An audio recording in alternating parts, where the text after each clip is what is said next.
All right, here we go. Let's see, we're live. Cool. All right, here we go. Let's see where. Okay, so now that we got the mic all fixed up, we're helping one person from our community, Drake. He's been negotiating this deal on a seller finance deal, so I figured I'd help him quickly look at his deal and see what terms would work on this deal. Now, this is 5604 Alpha Street, North Little Rock, Arkansas. Purchase price $95,000, down payment of 20%. They can do either a 20 or 30-year amortization. They have a 6-year balloon, so they want at least $500 a month. Interest rate can be optional. Okay. All right, let's go ahead and look at this deal over here.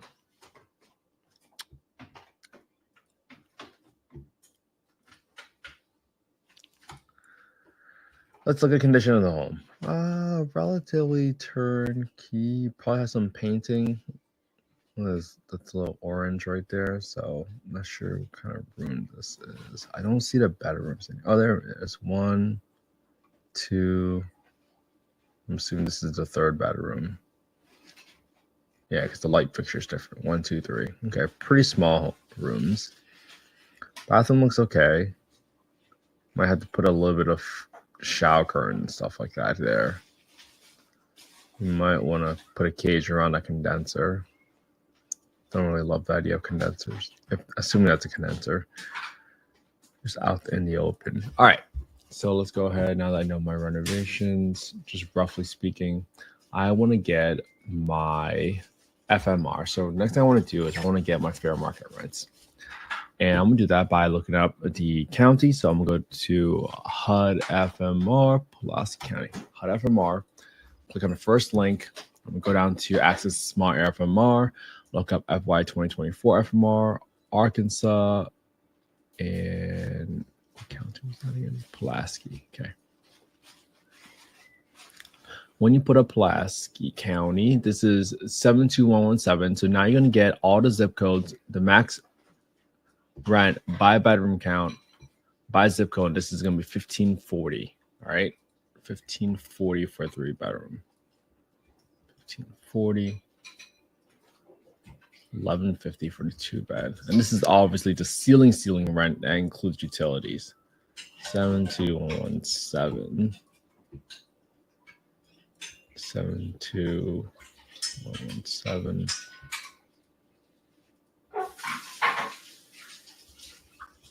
Okay, great. Next thing I want to do is I want to get the market rent. Now, since this property is already a 3-bedroom and it's less than 1,000 square feet, there's really no room to make it a bigger bedroom count. So I'm going to go get the market rent for this area for a 3-bedroom. So when I go to affordablehousing.com, I go to the owner section, I go to the market rent estimator, and then I got the 3 bedrooms right here. You're going to see that the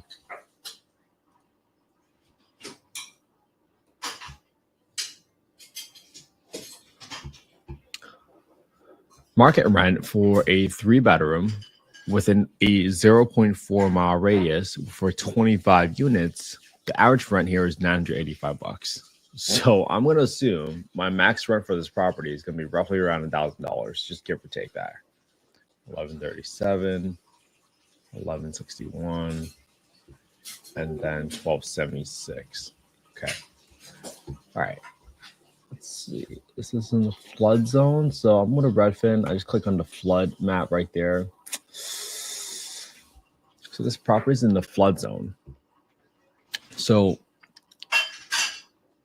depending on what your negotiation looks like with the seller, since he is not a traditional lender, he might not require flood insurance. But it's also very risky because if you're in the flood zone and there happens to be a flood, then you might really want that flood insurance. And that could be really, really pricey. I don't know what that might look like. But let's go ahead and try to figure out what does the insurance look like. So $67. So I always go to 67 and I multiply that by 1.2.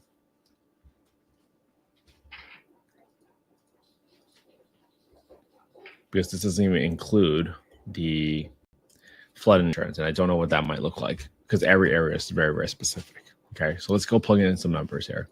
So I got $95,000 for my purchase price.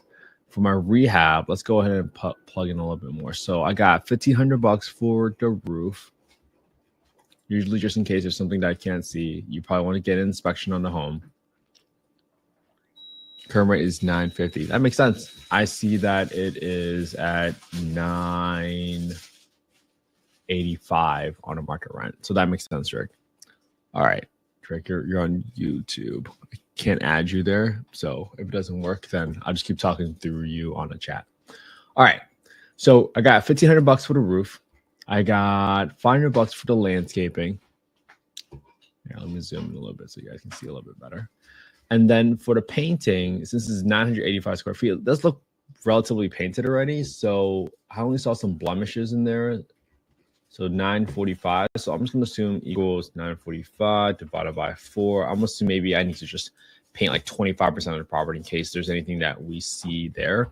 But I'm not really renovating anything else because it looks like it's in pretty decent shape. I don't know what the condition of the water heater is. I don't know what the condition of the HVAC system is. So that can be adjusted upwards if you do your inspection from that point onwards. All right. So for rents right now, I'm just going to do $985, which is what we saw earlier on the market rent, staying consistent with what we saw there. For property taxes, you probably want to look up the tax assessor records, but I'm just going to take this number right now from Little Rock at $39. $39 for our maintenance. I got 10% for maintenance. I got 10% for property management. I got 5% for the vacancy. And now, as I move towards the right, I'm going to plug in some numbers here. So 20% down payment. I got 20% here. So my down payment is going to be equals to my asking price multiplied by the down payment number. For my commissions, I'm assuming, whoa, $1,587. Good to know. Okay, so 1587. So I'm going to plus 1587 divided by 12. So that's going to, your total insurance right now, it's roughly around $212.65. Assuming I'm adding the primary renter insurance too in there, the landlord policy. Okay, so I got 20% for my down payment. I got $28.50 for assignment because I'm assuming there's still a realtor on the transaction since I see that's listed on the market. So I just did 3% times the purchase price. Could be lower, doesn't matter to me. You can update these numbers relatively easily. 2.5% for closing costs. I got $3,200 for the renovations right now. Now on this property, the finance amount is going to be equals to the asking price subtracted by the down payment. So you would be financing $76,000. Great. And now your interest rate, you said this could be a low interest rate. All right. Let's try to get it down to 3%. How much does that equal to? 320. The seller want $500 a month. Is that what he or she wanted? It was 5%. It was $500 a month. $500 a month would be roughly around 7% if it's 20 years. So that's going to be 7% at 30 years. Or if it's 20-year amortization, that could be 5%. 20-year am, 5% will still get you $500. So it just depends on what your seller wants. So if it's 5% at 20 years, 12 payments a year, starts at 5/1/2024. Just make that easy. It's roughly $501.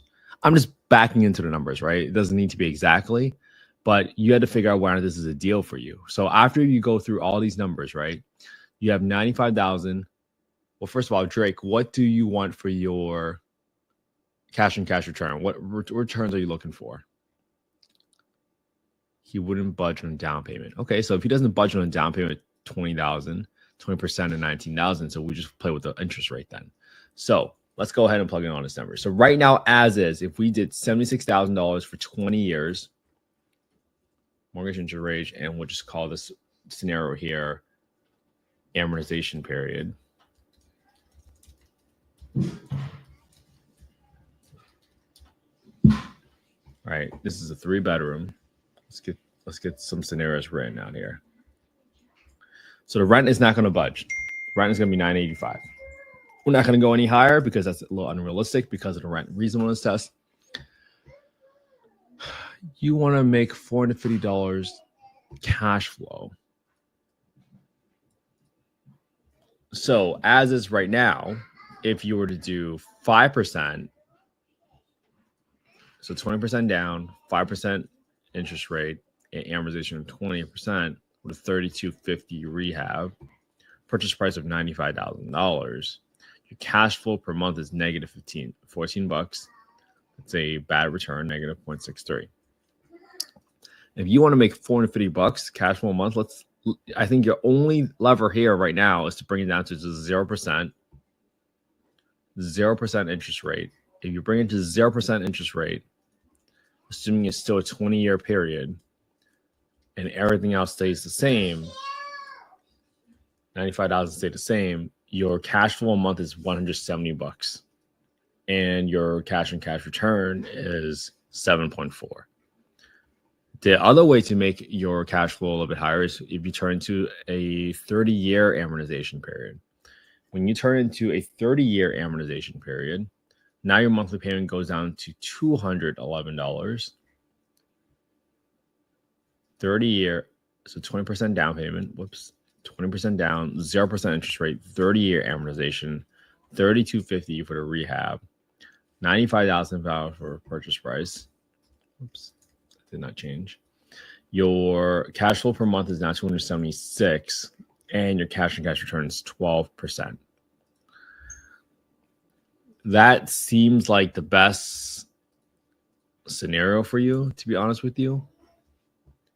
You got to negotiate down to 30-year term, but you're still not going to get your cash flow of $450 a month.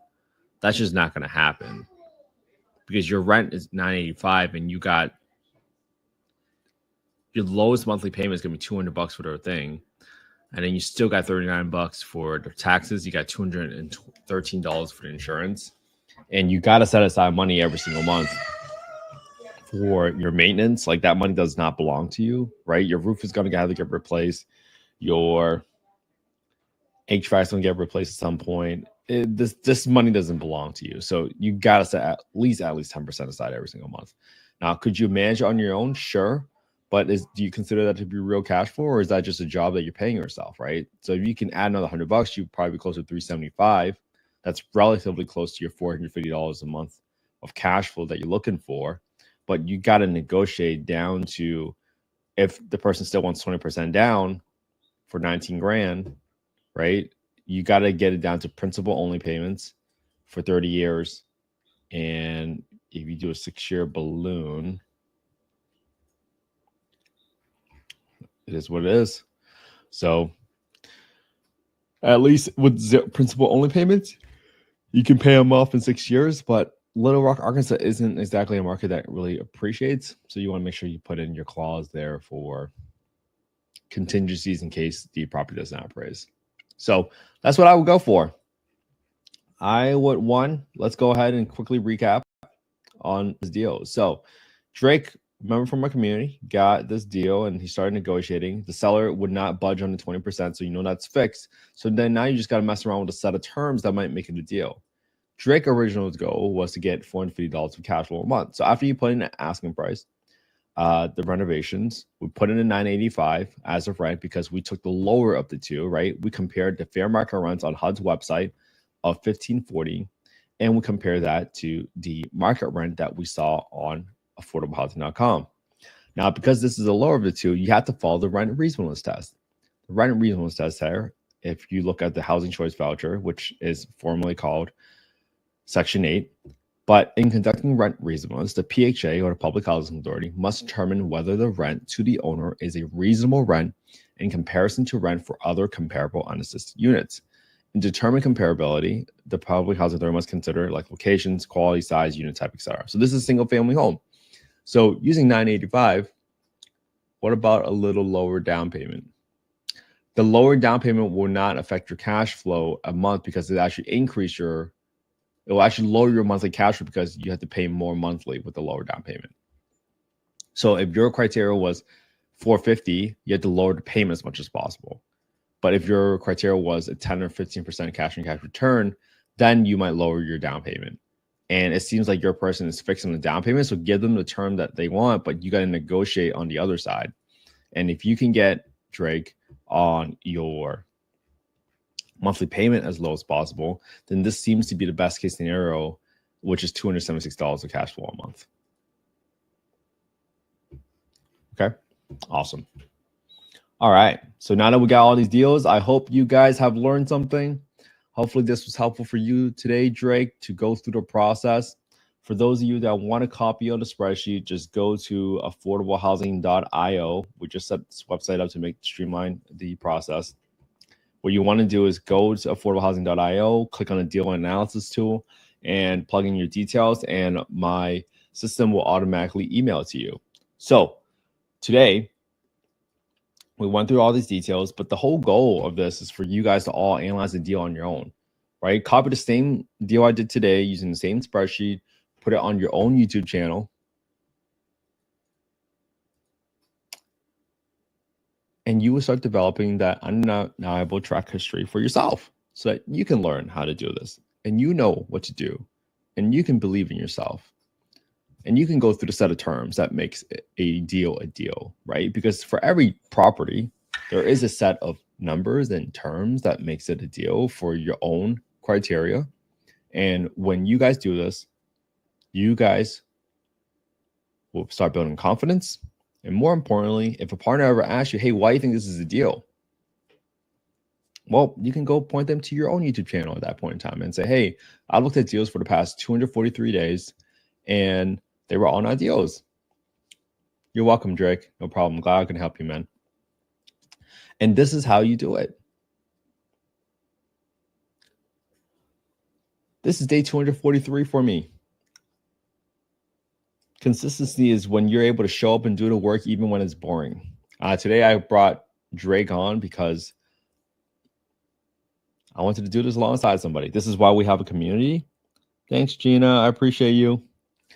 And this is how we go about analyzing the deals. Because if a deal ever came across your table and slaps you across the face, would you recognize that it's a deal?